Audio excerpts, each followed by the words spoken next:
ससुराल में वह पहली सुबह मुझे आज भी याद है। कितनी घबराकर मैं उठी थी, यह सोचती हुई कि कहीं देर ना हो जाए। सब न जाने मेरे बारे में क्या सोचेंगे। केवल एक रात ही तो नए घर में कटी थी और इतना सब कुछ बदल गया, जैसे आसमान में उड़ती चिड़िया को किसी ने मोती के लालच देकर पिंजरे में कैद कर लिया हो।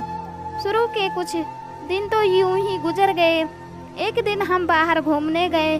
जब हम वापस घर आए तो सासू माँ की आंखों में खुशी तो दिख रही थी, लेकिन केवल अपनी बेटे के लिए ही। मैंने सोचा कि शायद नया नया रिश्ता है, एक दूसरे को समझने में कुछ वक्त लगेगा, लेकिन समय ने जल्द ही एहसास करा दिया कि मैं यह बहू हूँ, इसलिए मैं जैसा चाहूँ वैसा नहीं कर पाऊंगी। कुछ कायदा और मर्यादा है जिसका मुझे पालन करना होगा, जैसे कि धीरे धीरे बात करना, धीरे से हंसना, सबके खाने के बाद खाना खाना। यह सब आदतें मुझे अपने आप आ गई। माँ से भी बात कम होने लगी, जिसकी वजह से मुझे पीहर की याद आने लगी। ससुराल में पूछने पर कहा गया कि अभी नहीं, कुछ दिन के बाद जाना। जिस पति ने शादी के समय कहा था कि आपकी बेटी पास में ही तो है, कभी भी आ जाया करेगी, उसके भी सुर बदल गए। अब मुझे धीरे धीरे यह समझ में आ गया था कि शादी कोई बच्चों का खेल नहीं है। इसमें केवल घर नहीं बदलता, पूरी जिंदगी बदल जाती है।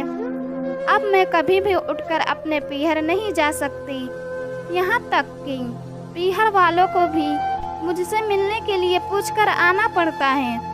पीहर में जोर जोर का हंसना, कभी भी कहीं भी चला जाना, रसोई से कुछ भी उठाकर खा लेना, अपनी मर्जी का करना, यह सब यादें बनकर रह गई। अब मुझे समझ में आने लगा था कि क्यों विदाई के वक्त सभी लोग मुझे गले से लगाकर रो रहे थे। असल में मुझसे दूर होने का एहसास उन्हें हो रहा था, लेकिन एक और बात थी जो उन्हें अंदर ही अंदर परेशान कर रही थी कि अब जिस सच्चाई से मुझे इतने दिन दूर रखा गया है, वह सच्चाई मेरे सामने आने वाली है। पापा का यह झूठ कि मैं उनकी बेटी नहीं बेटा हूँ अब और दिन नहीं छुप पाएगा, जो कि उनकी सबसे बड़ी चिंता थी कि अब उनका बेटा, जिसको कभी भी बेटी होने का एहसास ही नहीं कराया था, जीवन के इतने बड़े सच से सामना करने जा रही थी। वही माँ को भी चिंता सता रही थी कि उनकी बेटी अभी तक कोई एक काम भी नहीं किया करती थी, अब वह पूरे परिवार की जिम्मेदारी कैसे उठाएगी। सभी लोग मेरे इस विदाई और पराये होने का दर्द जान रहे थे, सिवाय मेरे, इसलिए वह सभी लोग रो रहे थे। आज मुझे समझ आ गया कि उनका रोना गलत नहीं था, यह हमारे समाज का नियम ही है कि एक बार बेटी डोली में विदा हो गई तो वह उस घर के लिए केवल मेहमान ही बनकर रह जाती है।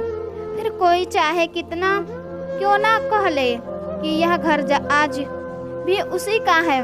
सच तो यह है कि अब वह कभी भी यूं ही अपने पीहर नहीं जा सकती, चाहे कितना भी समस्या और परेशानी क्यों ना आ जाए, मुझे ही हाल करना होगा, हंसते हुए या गम छुपाते हुए। आशा करते हूँ यह वीडियो आप सभी को पसंद आया होगा। वीडियो पसंद आया तो लाइक कीजिए, शेयर कीजिए, कमेंट करके ज़रूर बताइए वीडियो कैसा लगा। वीडियो देखने के लिए आपका बहुत बहुत धन्यवाद।